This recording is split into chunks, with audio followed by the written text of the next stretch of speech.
For as long as we can look back, it's thrown in its lot with us. Marijuana has been associated with human camps as far back into the Paleolithic age as we can look. And that's very interesting. That plant, its destiny and human destiny are very intertwined. And there are few plants in the world that have been as useful to human beings. It provides an edible seed, an edible oil that can be pressed out of the seed, a very important fiber in world commerce, a medicine which has been very prominent in Europe and America over the years, and finally a psychoactive drug that's used as a recreational drug by millions of people. That's a pretty powerful way for one plant to provide for human needs. But in modern times, to merely be in the presence of this plant is a criminal offence. Millions have been and continue to be arrested.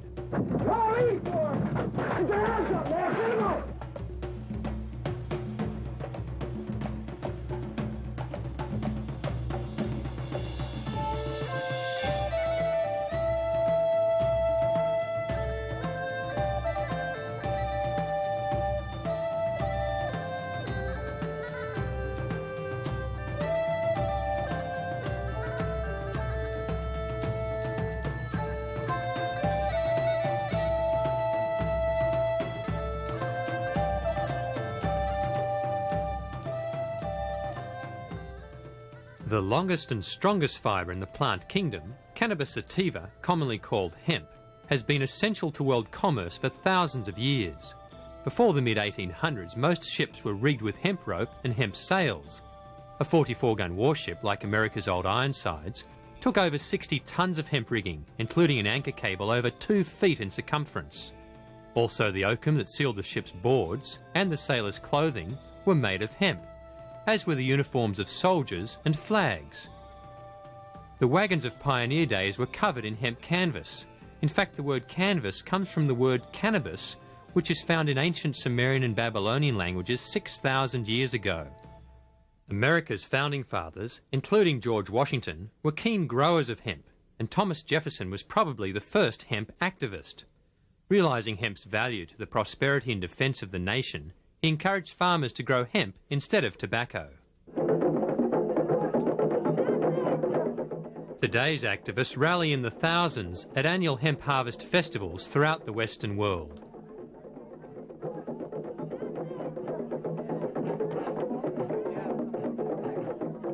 They make some pretty big and enthusiastic claims. Hemp could totally replace trees as far as making paper, all paper, from fine stationery to press board, build houses from it. We could stop cutting down trees the day hemp's made legal for paper. It can replace all petroleum as far as fuel, electricity, nuclear energy. How about a hemp hooray? Hemp hemp!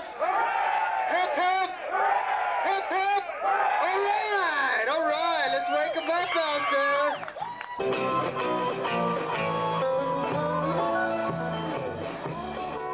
Of course, it's possible that some of these activists might have an ulterior motive, but nevertheless their claims warrant further investigation. Hemp has been the major paper-making material for most of the time since paper was discovered in China around the time of Christ. This first paper ever to be printed on, in about AD 770, is 100% hemp. By the 16th century, hemp was the material of choice for European paper makers. They made it into the finest and longest-lasting paper ever made, including the Gutenberg and King James Bibles, and many other famous works. America's Declaration of Independence was also first printed on hemp paper. Most paper of this period was made from recycled hemp canvas and old rags made from various fibres. For hundreds of millions of us today, paper is a way of life. The world consumes hundreds of thousands of tons of paper each year, and to meet this demand, hundreds of thousands of acres of forest are cut down each year. It's a worldwide crisis.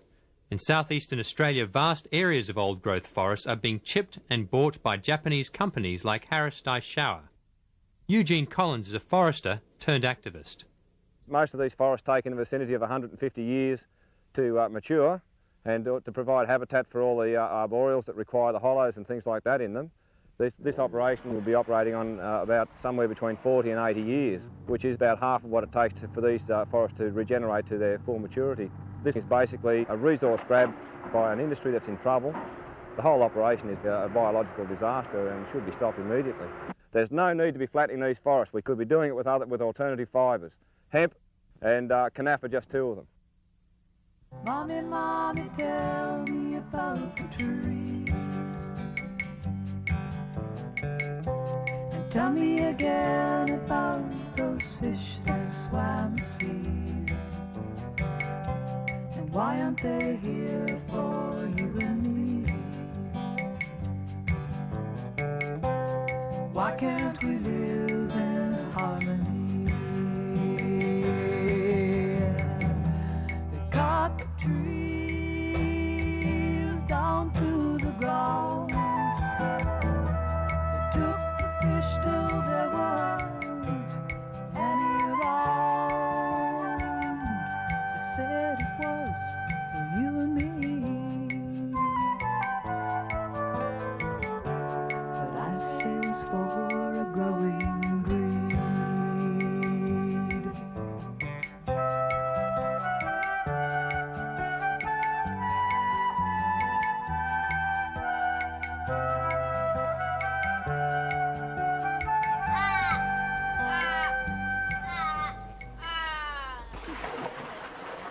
John Stall runs a hand paper making and printing business in Northern California.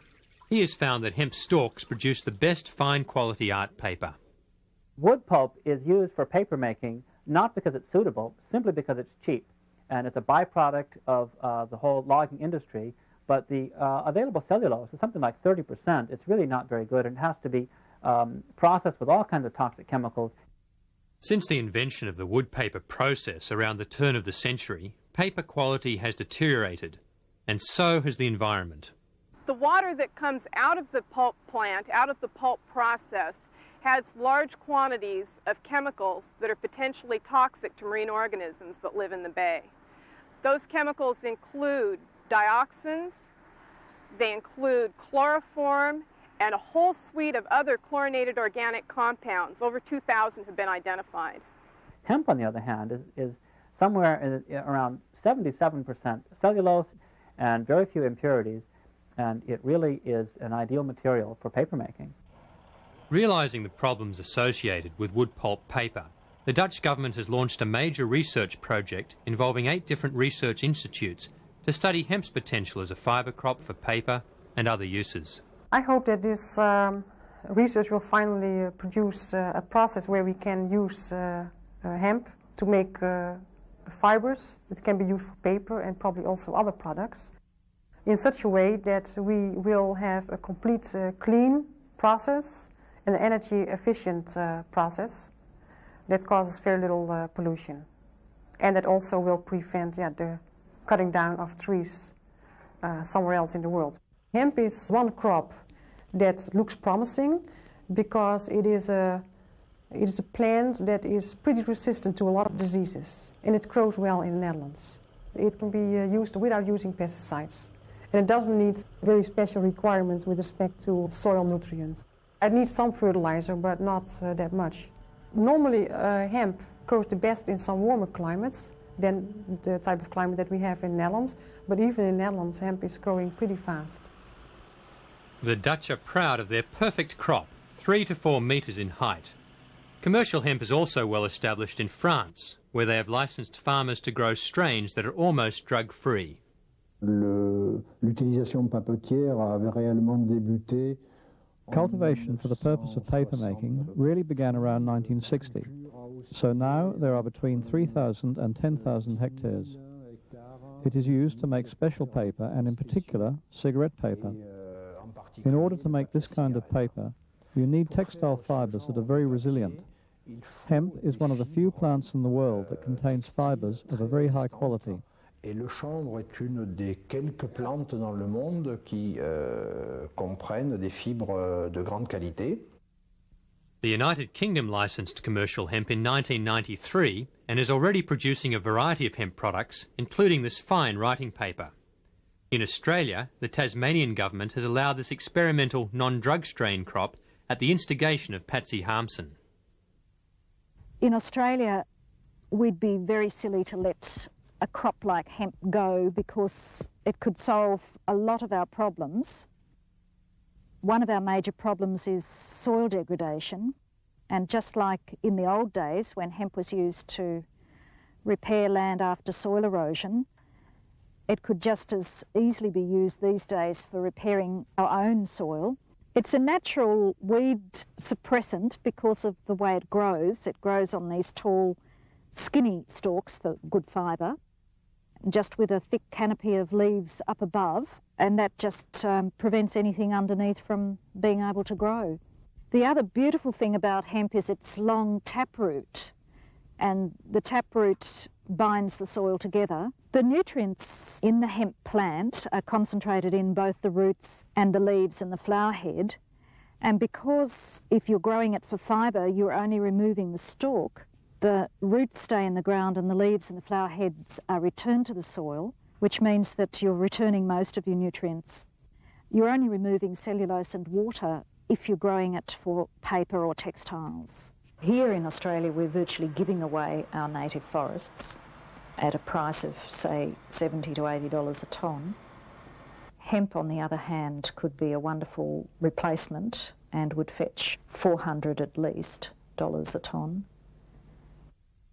Jim Young is one of the few voices in the US paper industry calling for change. He's the executive editor of Pulp and Paper magazine. North America obviously has been blessed with an abundance of wood fiber, but the situation is changing now. We're coming to the end of the line on the virgin timber, and it's time to look at other sources of fiber to be used in the pulp and paper process here. And hemp is certainly one that should be considered for that use in future operations of our pulp and paper mills. The federal government has recognized the need for finding alternatives to wood pulp because we're running out of trees. Way back in 1916, they published Bulletin 404 from the United States Department of Agriculture suggesting hemp as an alternative for wood pulp. They discovered that an acre of hemp would yield 4 times as much pulp as a wood fiber on a sustained yield basis. Not only that, the hemp can be grown anywhere. It grows like a weed so that you could very easily supply the pulp mills with hemp and save the few trees that do remain to us for timber. The textile industry is also experiencing a resurgence of interest in hemp. The beauty of the hemp fibre is that it could be many things depending on its method of cultivation and the method of processing. These can range from coarse hessians, industrial fabrics such as carpet backings, to the finest linens. With special steam treatment, the fibre can fibrillate and produce a cloth of a silky consistency, which is indistinguishable from natural silk. It's limited only by your imagination and the technology that's been developed over hundreds of years. The fabrics that we're producing at the moment utilises either pure hemp or a blend of hemp and cotton. The jacket, for instance, that I'm wearing at the moment, 100% 11-ounce hemp linen. It has all the characteristics and appeal of a natural linen. Hey, you children of the land, don't be fooled by the ball on the waves. It will cause sorrow and woe for our people and our land.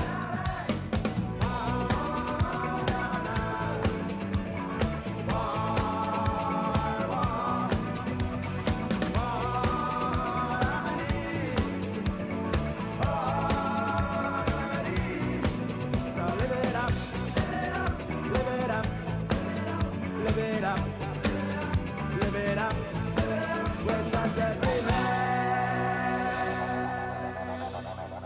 Hemp is undoubtedly the most durable of the natural fibres. The original Levi jeans were made from recycled sailcloth, which was made from hemp fibre, and it proved its worth under the most trying of conditions. The testing we've done over 3 years, 3 years of very hard wash and wear, don't make the slightest impression on the hemp fibre. It softens, but it doesn't weaken. In terms of yield per acre, hemp probably outproduces cotton by at least 200%, and perhaps more under ideal conditions. Unlike cotton, hemp can be grown entirely without pesticides or insecticides.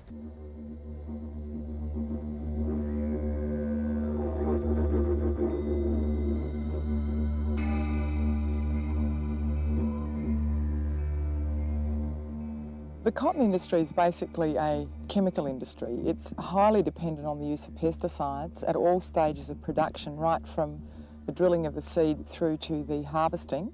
That's pollution of air, water and soil, and eventually people. Cotton is the fourth largest export earner, foreign exchange earner in Australia. It's the heaviest user of pesticides of any rural industry. The cotton industry's got to change, and there's got to be alternatives. Got to have different sorts of crop rotations, use of various sorts of other fibre crops, etc. So we do have this really, really big environmental problem that they don't want to recognise because of the business implications. The technology is different for processing hemp, so obviously it would cost quite a lot to set up your hemp textile technology. But when you consider how easy it is to grow, how inexpensive it is to grow, because you don't have to pour money into chemicals, and you don't have to do a whole lot of repair work on humans that are getting sick from being in amongst the pesticides. When you consider all of those hidden costs, or pretty glaring costs actually, it's certainly going to be a far more beneficial crop, probably even in the short term.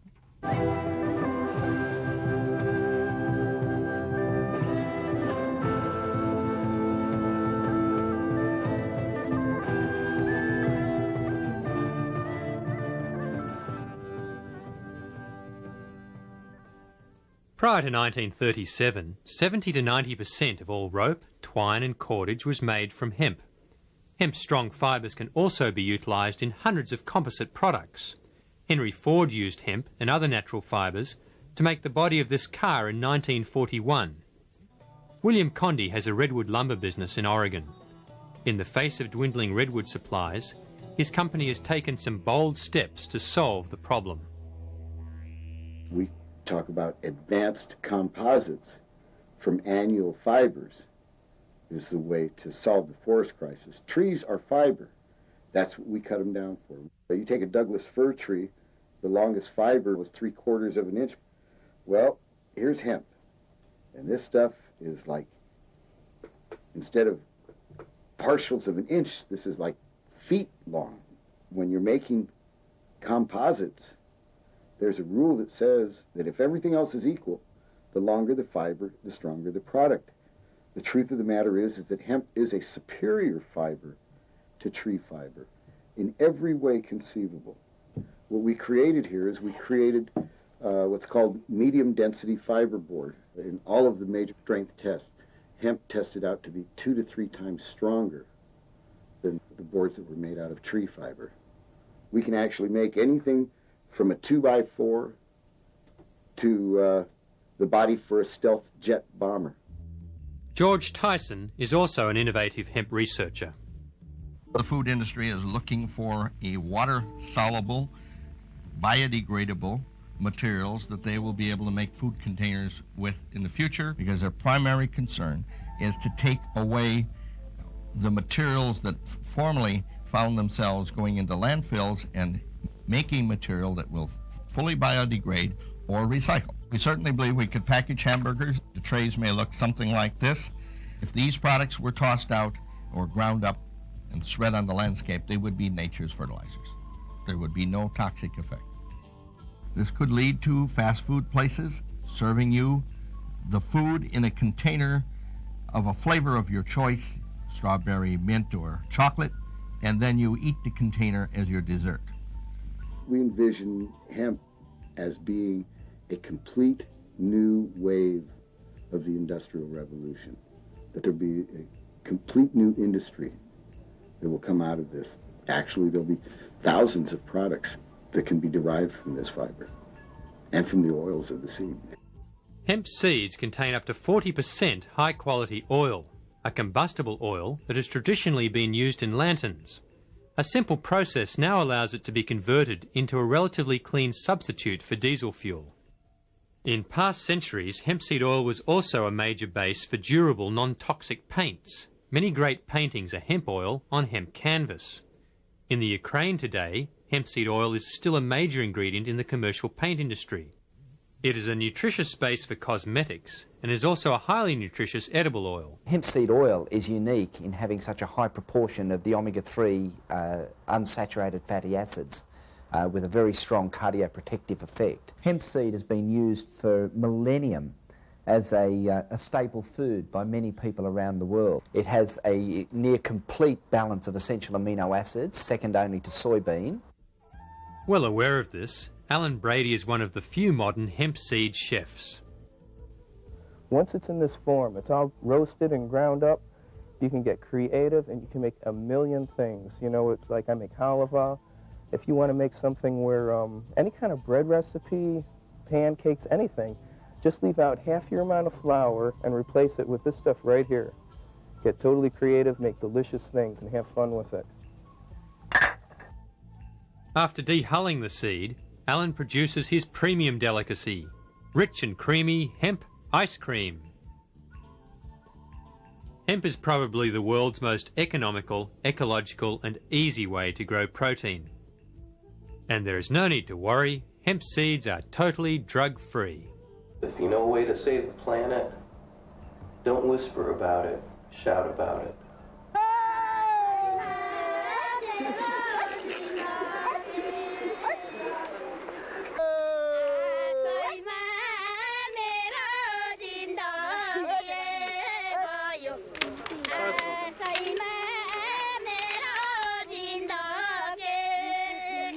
We are hemp revolutionaries, and to present ourselves directly as a hemp revolutionary, it is quite difficult here.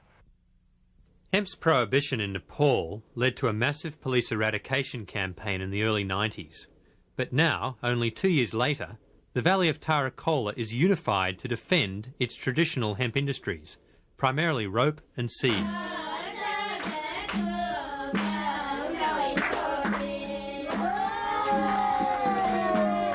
As this region is too high and dry to grow rice, the people depend upon hemp seeds for their survival.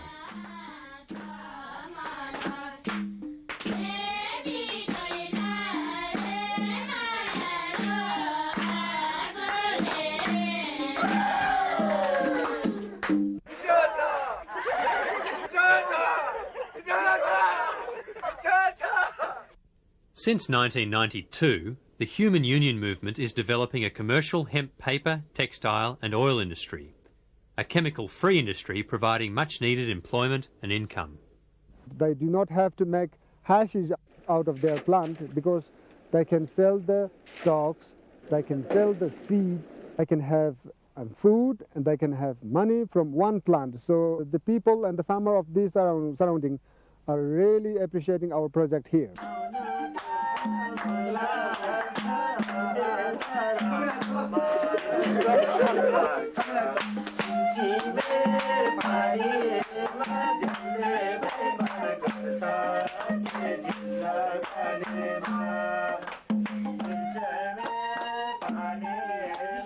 This valley has an abundance of hemp and enthusiastic labour. Tarakola's budding hemp industry is potentially a model for sustainable economic prosperity throughout the developing world.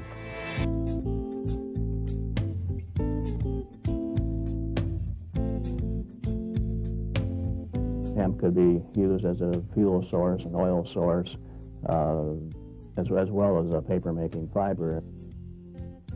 Could hemp fuel help us to kick our dependency on highly toxic fossil fuels? Carbon monoxide is the leading cause of death in this country from poisoning. It accounts for more fatalities each year than all drug overdoses combined.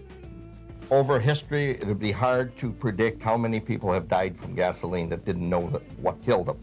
It is a poison-spreading material because it is distilled with benzene, hexene, and xylene, and toluene. These chemicals are all known carcinogenic materials. Could this be the solution?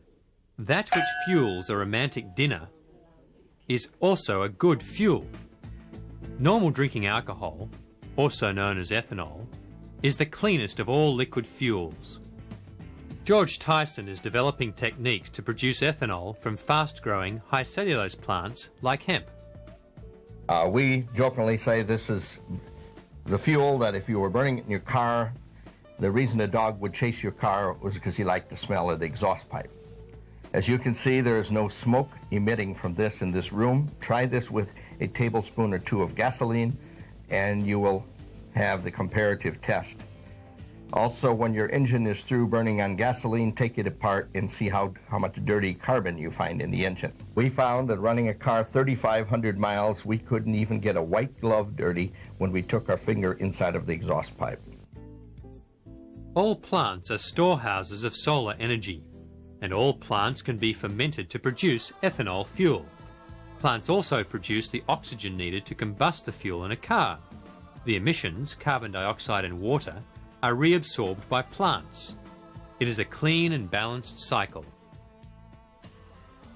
When one reviews all of the possible alternative fuels that we may use for transport use, ethanol emerges as about the only one that can achieve significant reductions in carbon dioxide accumulation in the atmosphere. Even the 10% blend, where you only have 10% ethanol in the gasoline, lowers some emissions as much as 25 to 30%.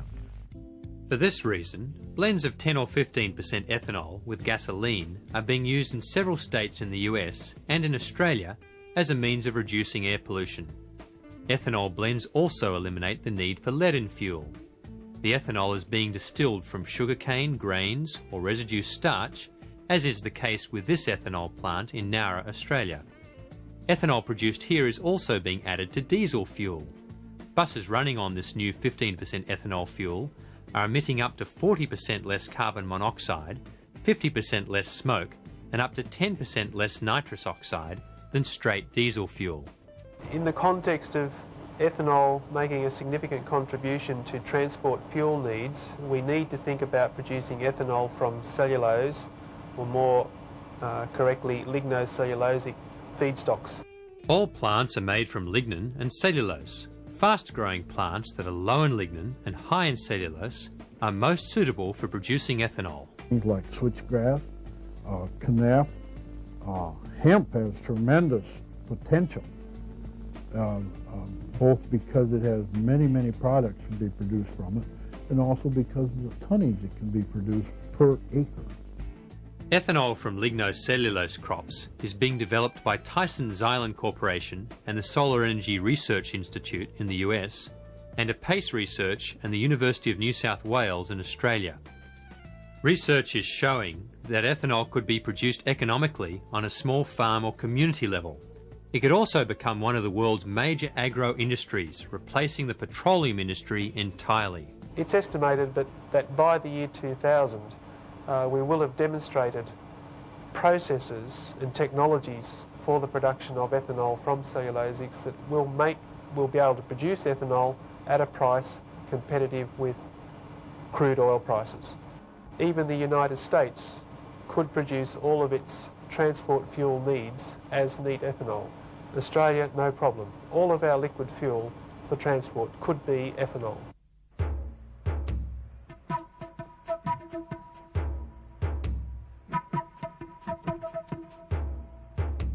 The time has come.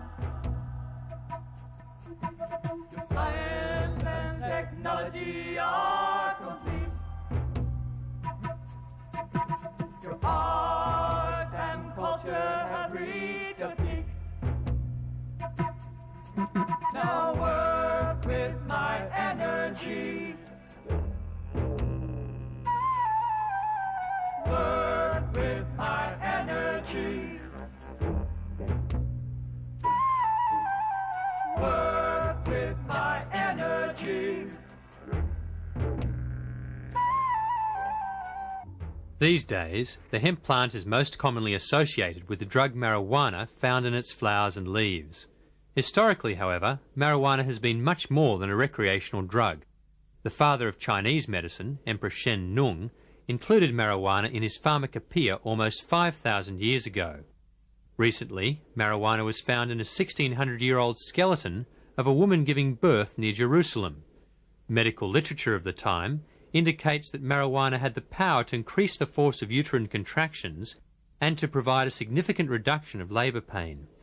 References to marijuana are also recorded in Egyptian, Assyrian, Greek and Roman writing from the same era. On the Indian subcontinent, marijuana is found in many preparations in ancient Ayurvedic medicine and is still widely used today. In the last century, marijuana was mainly used in tincture form as a treatment for migraine headaches, for menstrual cramps, for nervous anxiety, as a sedative. Dr. Lester Grinspoon is the world's foremost researcher and author on medical marijuana. Now, the modern uses of cannabis are quite striking. First of all, it's people who have to get cancer chemotherapies for the treatment of various kinds of cancer. Some of them lead to the most pernicious nausea and vomiting. And there are drugs which are used, available antiemetic drugs. But even the newest ones don't give everybody relief from this. Give them cannabis, about 90% of them get excellent relief. They refer to it as miraculous. It's used in the treatment of glaucoma. It's a disease of the increase in intraocular pressure, and it can lead to blindness. Well, there are drugs to treat this, but those drugs have a lot of problems with them. My condition is glaucoma, and after a year of trying the conventional medications, which are very serious, some of them are actually based on nerve gas, and my body did not respond well to them, a doctor decided to uphold his Hippocratic oath instead of the hypocritical law and tell me that if I didn't start using marijuana, I would go blind.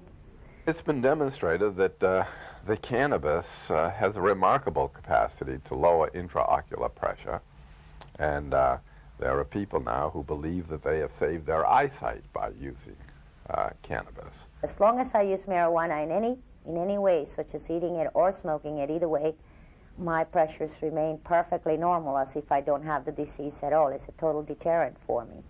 Cannabis has also been proven to be of therapeutic value in the treatment of AIDS, multiple sclerosis, paraplegia and quadriplegia, asthma, epilepsy, pain relief, and other ailments.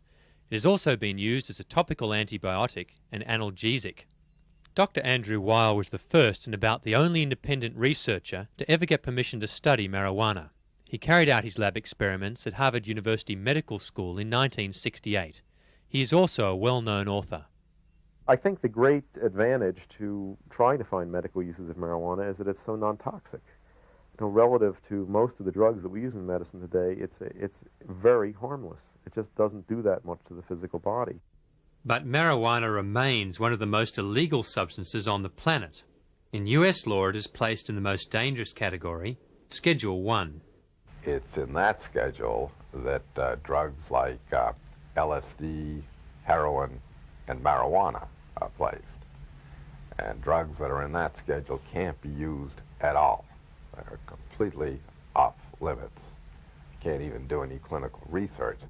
For the last 19 years, all efforts to pry cannabis out of Schedule 1 and just move it to Schedule 2 have failed.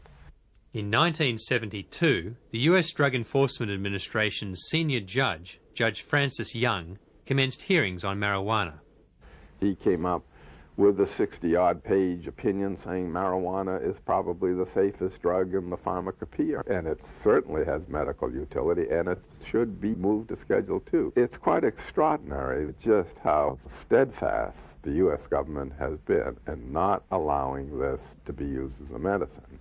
My hunch is that there's some kind of fear that if we use it as a medicine, the camel will get its nose under the tent, and heavens only knows what might happen. As Judge Francis Young said, it's unreasonable, arbitrary, and capricious, and I add immoral to that list. It's become so expensive on the street now that frequently these people who need it for medicinal reasons grow it, and they get caught. I was arrested and taken to a county jail, which was pretty unpleasant, for the illegal rape, as I call it. I tried it, and I was able to actually cook a meal and eat it. And ever since then, we smoked it for 2 years, and then that's when we got arrested. 12 agents from the local Vice Squad played Miami Vice, shattered their front door, put guns to their heads, drug them off to jail. I didn't have no shoes because they didn't let me, put my shoes on. So I went to jail barefooted. That was my worst nightmare that I've ever had. It's just awful that these people should have to suffer this way. I mean, the law imposes, here are people who are already suffering from serious diseases and disorders and symptoms, and the law is now imposing another layer of anxiety on these poor people.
The American pharmaceutical establishment and government have been very reluctant to allow people to use marijuana for these purposes, because to do so would be to admit that it had positive uses.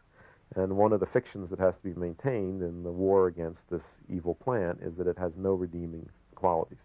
And if you established a therapeutic use for it, that would be a redeeming quality. So instead, the government wants people to use synthetic THC or analogs of THC. In my experience, those substances are more toxic and often do not have as good effects as marijuana itself. THC, or tetrahydrocannabinol, is the active ingredient in marijuana. Ironically, synthetic THC, marketed as Marinol, is legally available for medical use. Doctors, pharmacists, pharmaceutical companies are very threatened by the idea of people having direct access to substances that really work.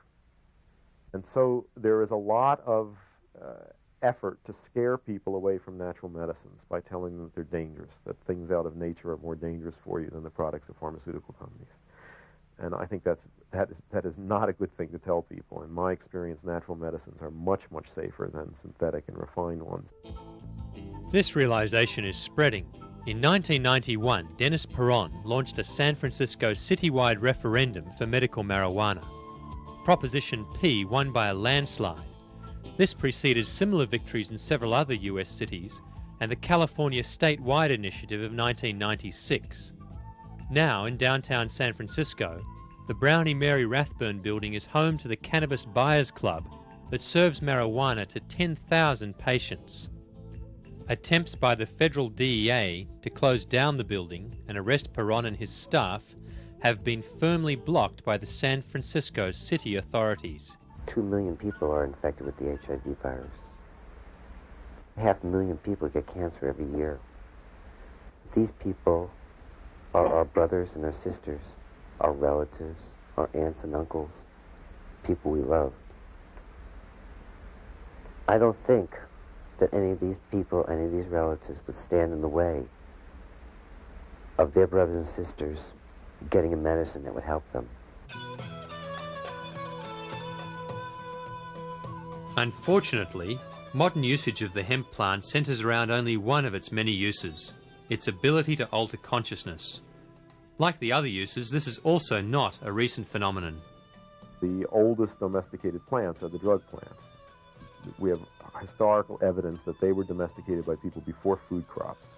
In various cultures throughout history, marijuana has been used, valued, because it was a doorway to other states of consciousness. It's a blessed plant. It's a blessed plant. It can give you a little happiness. Marijuana has been an important religious sacrament throughout Africa, the Middle East and Asia for thousands of years. In Hinduism, the god Shiva is said to have brought cannabis from the Himalayas for human enjoyment and enlightenment.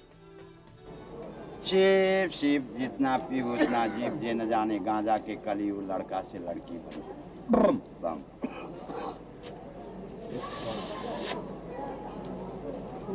Why then is marijuana use so controversial in Western culture? Marijuana cultivation and use in Europe probably was mainly as a fiber plant and food plant.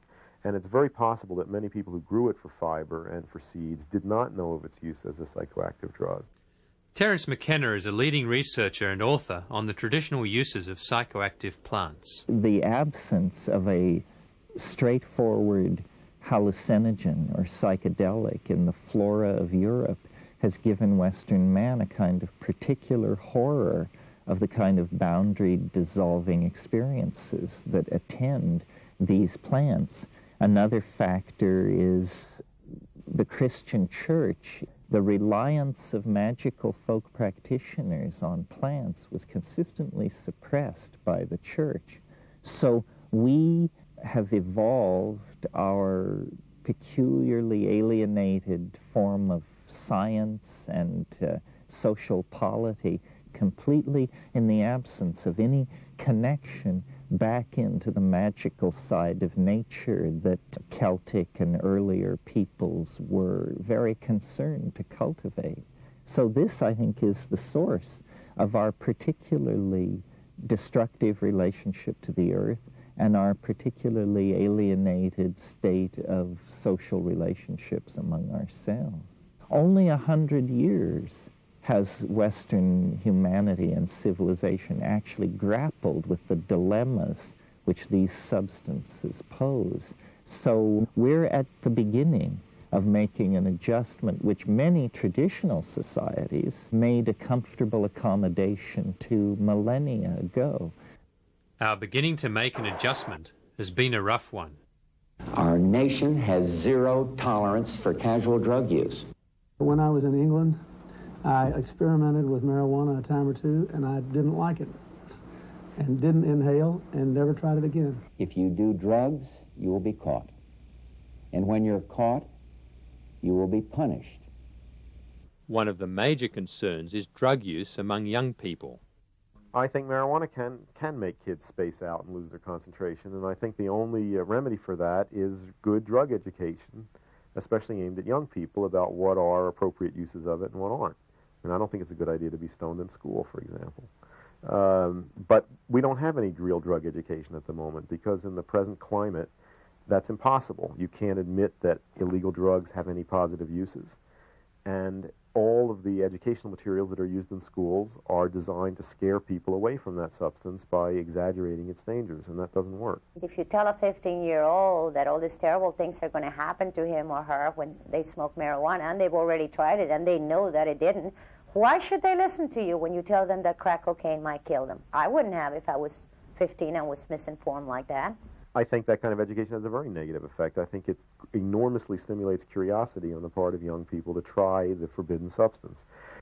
Now, I can imagine a few whispers out there. Maybe you think we'll never get drugs under control, that it's too easy for the dealers to get back on the street. Well, those days are over, too. The revolving door just jammed. Some think there won't be room for them in jail. We'll make room. We're almost doubling prison space. Some think there aren't enough prosecutors. We'll hire them, with the largest increase in federal prosecutors in history. America is now the country with the highest rate of incarceration. Approximately 20% of criminal convictions are marijuana-related.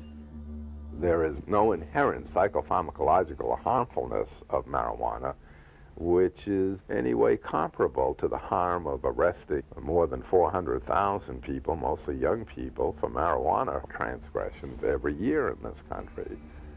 We will look back on this era and the response to drugs in this country and think that was worse than what happened in the McCarthy era. It is insanity run amok, and there's not a sane voice in the federal government saying anything about it. All this vigorous prosecution of marijuana, for example, has changed a situation where people grew their own, and usually rather mild marijuana, into a situation where marijuana traffic is dominated by organized crime. The cash crop in California that is the most profitable is marijuana in California. A number of other states also depend heavily upon the production of marijuana.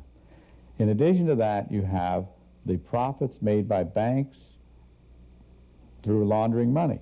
What we are doing in the war on drugs is exactly what the most successful drug kingpins like. We are, in a sense, using government money to keep the small-time opposition out of the business, to keep the prices up, and to keep the supply coming from only the most protected sources. Prohibition breeds corruption, it breeds a black market.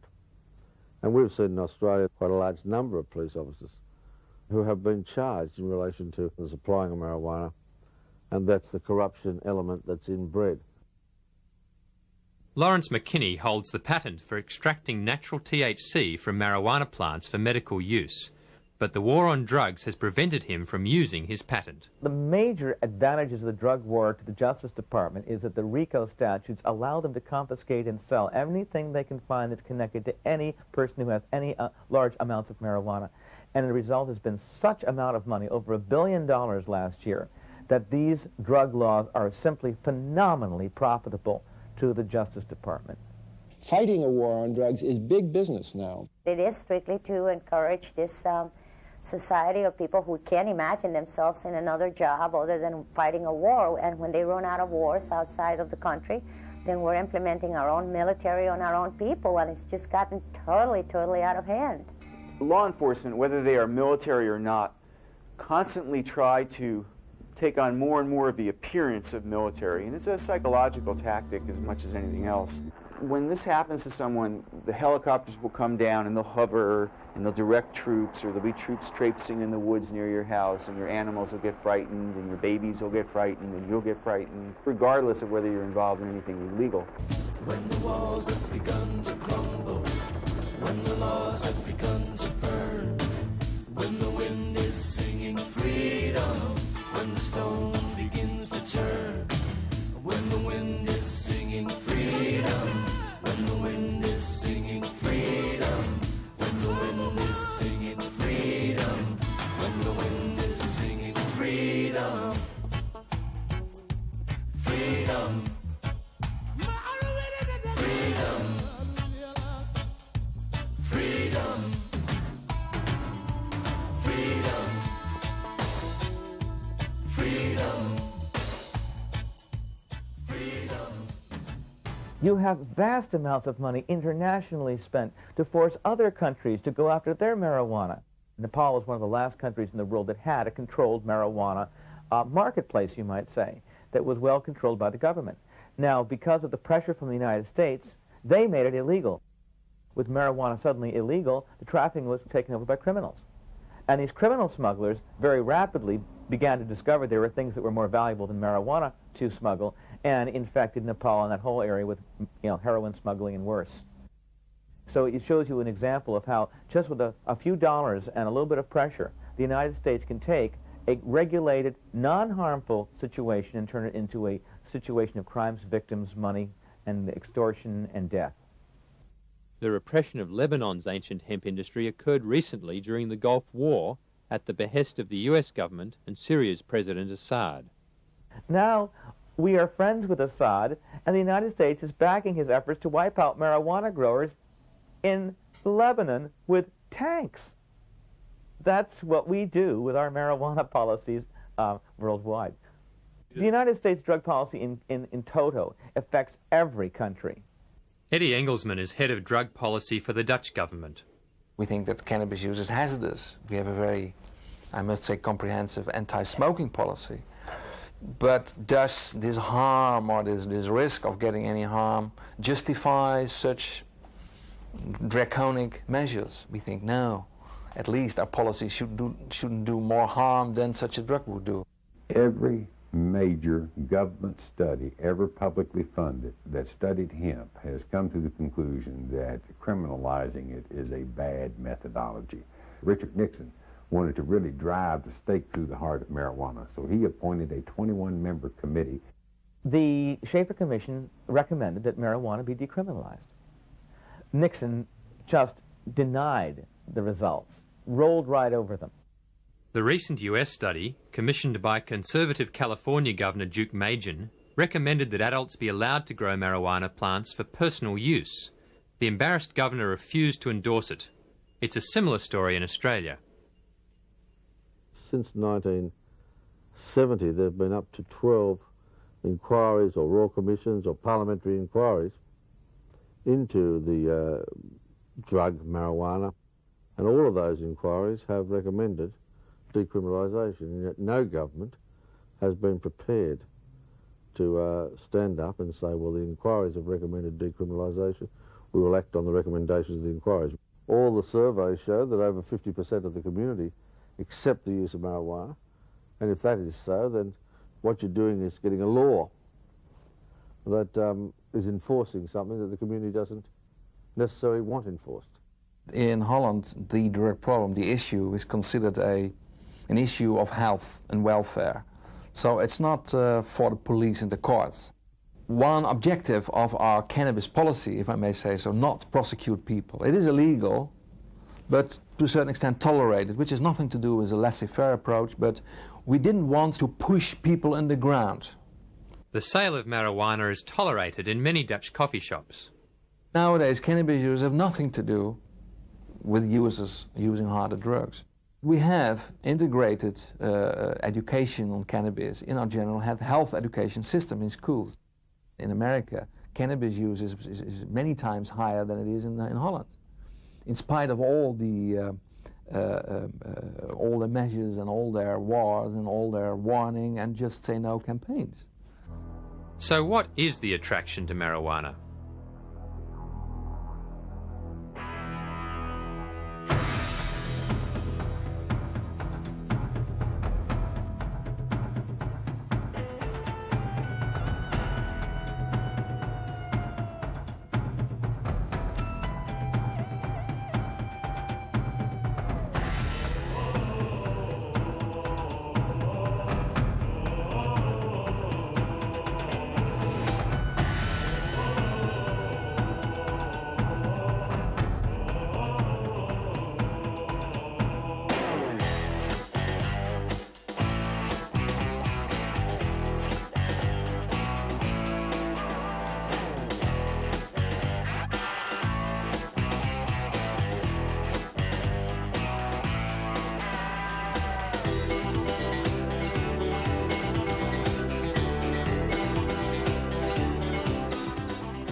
It does carry a fantasy-inducing, thought-catalyzing quality. It allows the mind to rove and scan in a much more expansive domain of information than is normally the case. I mean, if you don't smoke cannabis, you may spend your evening balancing your check account. If you do smoke cannabis, you may spend your evening contemplating the causes of the Greek Renaissance. It's a perceptual enhancer. It's like a child seeing something for the first time. There's a little bit of that excitement about the visual world. It enhances the appreciation of music and the graphic arts. I have met many people who I think have experienced increase in imagination and creativity from experimenting with marijuana, who have discovered themselves as physical, sensual, sexual beings on marijuana who otherwise had not developed that part of themselves. They find that it's useful in gaining perspective and insight in their lives. Marijuana creates a receptive, suggestible state which could facilitate certain kinds of therapy. It often increases people's access to their own unconscious, to the images that they have in their mind, to their dreams, to feelings which they otherwise might not be aware of. So I think it could be in the right hands an aid to therapy. Not everybody is capable of using cannabis in this way, but it can be used in this way by people who make an effort to learn to use it in this way. Obviously, Western society fails to offer guidance on how to use marijuana beneficially. I've seen many people who use marijuana addictively, many people who use it all the time, and I think get very little effect out of it. I see people who smoke it and get groggy and doped out. The real problem is that people do too much. They don't understand that the best way to do cannabis is approximately once a week. The desire to have altered states of consciousness is basically healthy and normal. It can have bad expressions. And I think in our culture where there's no recognition of that desire and we don't teach young people how to satisfy it in healthy ways, it's obvious that we're going to see a lot of negative expressions of it. More money has been spent trying to find something wrong with cannabis than any other vegetable material in human history. And what they've come up with is so pathetically thin that I am confident that it amounts to a clean bill of health for this stuff. US government health authorities estimate that there are about 350,000 deaths per year caused by tobacco and around 125,000 from alcohol. This does not include alcohol's involvement in 50% of all road fatalities and 65% of all murders. There are 14 to 27,000 deaths from legal medicines, and over 1,000 of these have been recorded as overdoses of aspirin. There are around 5,000 deaths from illegal drugs, while ailments related to caffeine kill up to 10,000 people per year. But there have been no deaths attributed to marijuana. Cannabis is not a health problem. The problem is that it promotes social values and attitudes which are unwelcome in capitalist market-based society. It's just that simple. A drug like coffee with a horrendous health profile compared to cannabis is completely welcomed into the marketplace and the home and the lifestyle of modern people. This is simply that we value certain states of mind and we fear and suspect others. And this is based entirely on value systems that are inculcated from above. Clearly, the discussion as to how society should deal with marijuana is likely to continue for some time. But is marijuana the reason hemp is no longer the major industry it once was? After all, the industrial-grade hemp crop is virtually free of THC. Hemp historian Gatewood Galbraith speaks from his home state of Kentucky. There are 14 of these historical markers around the central Kentucky commemorating hemp as a cash crop in the state. It's pretty self-explanatory. We were the world's largest producer for over 100 years. How did hemp go from being a major crop to almost non-existence in a span of around 50 years? Historical research conducted by our company suggests that it was the discovery of an efficient hemp decorticating machine and the promised resurgence of hemp to industry that led to the imposition of legal sanctions in the United States and the demise of the hemp industry. In the early 1930s, the American hemp industry remained highly labour-intensive long after competing industries had mechanised. Furthermore, other fibres like manila hemp had begun to be imported from underdeveloped countries where labour was dirt cheap. By 1930, the hemp industry bottomed out at 1,000 acres. But hemp technology finally caught up, and the crop expanded to 14,000 acres in the next 7 years. Hemp was poised to become the new billion-dollar crop, as reported in popular mechanics and mechanical engineering magazines written in early 1938. A factory in Illinois had begun producing fine bond paper from hemp fibre. Hemp with its high cellulose content could also now be made into, quote, more than 25,000 products ranging from dynamite to cellophane and all manner of plastics. But in the mid-30s, DuPont Chemicals patented processes to make nylon and plastics from oil and coal. A resurgence of the hemp industry would seriously have threatened the emerging petrochemical industries, with their synthetic fibre nylon being invented in 1935. Hearst was a big printer back during the 20s and 30s, and he had vast interest in timberland for paper pulp, which could be used as a result of a chemically intensive paper pulp process developed by DuPont and patented by DuPont. They made their fortunes with these chemical shipments for the paper pulp industry, and hemp represented a less chemically intensive way of manufacturing a higher grade paper. Consequently, DuPont saw it as an economic competitor. William Randolph Hearst, the owner of the largest newspaper chain in the United States between the world wars, started publishing newspaper articles linking cannabis with violent crime. They renamed the plant marijuana to dissociate it from the hemp medicines, the hemp rope and fabric that Americans had been using profitably for generations.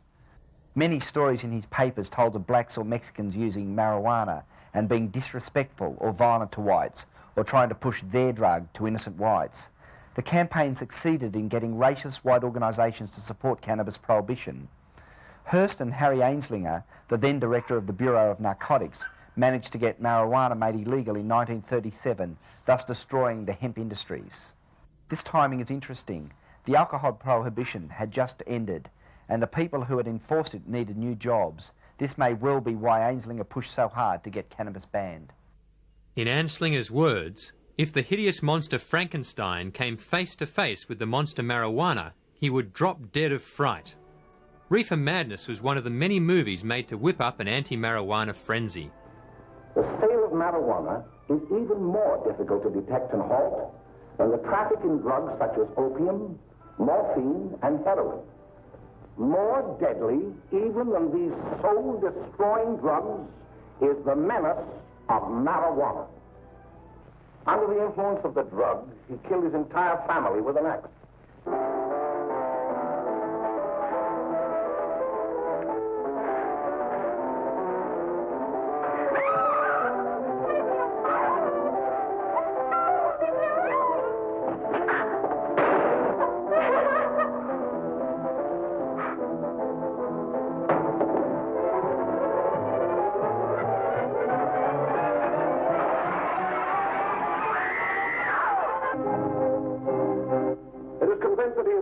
Incurably insane, a condition caused by the drug marijuana to which he was addicted.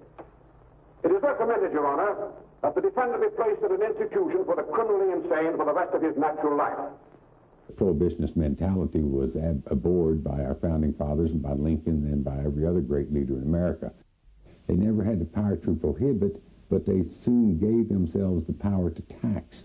The laws which outlawed marijuana were not prohibitive criminal statutes. They were tax acts. The 1937 Marijuana Tax Act, where an ounce of marijuana was taxed at $200. It was selling on streets for $1.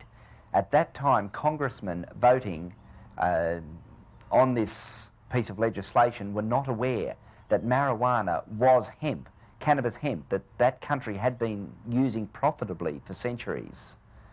The hemp prohibition was initiated by American petrochemical companies in the 1930s to destroy the economic potential of hemp. It has nothing to do with the chemical effects of cannabis drugs or their perceived danger. It's a blatant case of industrial espionage to remove competition from evolving petrochemical substitutes for superior natural fibres. This was why the prohibition was brought in 1938, and this is why the prohibition is maintained. Despite hemp being a major fibre crop in America and the world last century, mention of hemp has been erased from museums and textbooks. This display on the history of American textiles in Washington's Smithsonian Institute contains no mention of hemp. When asked why, museum curator Arkido replied, "Children don't need to know about hemp anymore, it confuses them." Similarly, in the National Textile Museum, there is no mention of hemp, either on display or in the library catalogue. Another example of the hemp cover-up was the attempted destruction of all traces of the US Department of Agriculture's film, Hemp for Victory. This film, made in 1942, was used to encourage patriotic US farmers to grow hemp for the war effort. After 45 years of burial in government archives, it was rediscovered in 1989 by hemp activists. In 1942, 14,000 acres of fiber hemp were harvested in the United States. The goal for 1943 is 300,000 acres. Thus, hemp, Cannabis sativa, the old standby cordage fiber, is staging a strong comeback. American hemp will go on duty again. Hemp for mooring ships, hemp for tow lines, hemp for tackle and gear, hemp for countless naval uses, both on ship and shore. Hemp for victory. Straight after the war, however, the government once again abolished the hemp industry and eventually criminalised the plant. 100 years ago, the farmer produced all of the fiber, all of the medicine, all of the fuel, and all of the food that this society consumes. That's what farming is you raise those four basic categories: fiber, food, medicine, and fuel, and you sell them in the cities. They're the basic necessities of life. The money flows out of the cities back to the landowner and to the producer, where land is the means of production of wealth. It's been that way for thousands of years. Today, 100 years later, the farmer doesn't produce any fiber. If they do, it's cotton, which accounts for 50% of the pesticides and herbicides used in the agricultural sector. The farmer doesn't raise any medicine. It's all been monopolized by the pharmaceutical companies. The farmer doesn't raise any fuel. It's all been monopolized by the petrochemical companies. And if you go into a grocery store and look at the ingredients on package, you'll find out how rapidly the farmer is being displaced from their heritage of food production. It's all been taken over by the synthetic manufacturers who, in producing these synthetic products, create the toxic waste and the hazardous byproducts with which we're having such a tough time dealing. And not only that, it concentrates wealth in the hands of fewer and fewer people all the time, because the means of production of wealth is no longer the land. It is now the factories and the shareholders and the people who own the controlling interest in those corporations.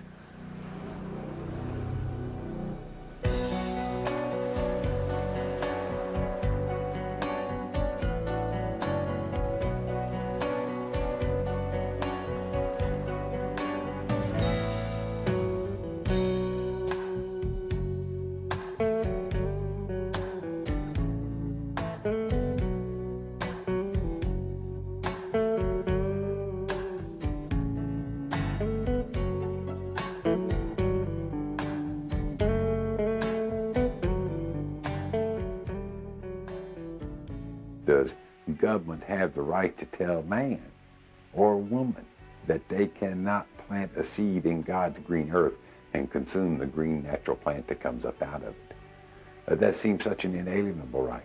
That seems such a natural and basic way of communing with Mother Earth and with the natural cycle of things.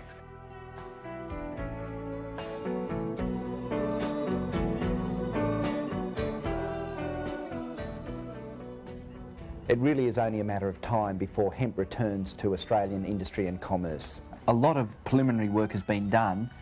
We have literally thousands of hectares ready to be turned over to hemp cultivation. Factories to handle the downstream processing of the fibres are ready and waiting. The industry can develop very quickly once these foolish bureaucratic limitations are removed. It is just such a simple and benign solution, and if we don't do it, I think we're going to lose just about everything that we hold dear. Hemp could be and will be the greatest economic engine that we have seen probably in the history of the human race. From deep within the earth, the voice is calling. The synthetic age is surely falling. Stop running from the gifts that are here for you. Stop running down your self-destructive way. It's time to turn and usher in the new. It's the dawn of the natural cycle, and it's here to stay. It's the dawn of the natural cycle, and it's here to stay.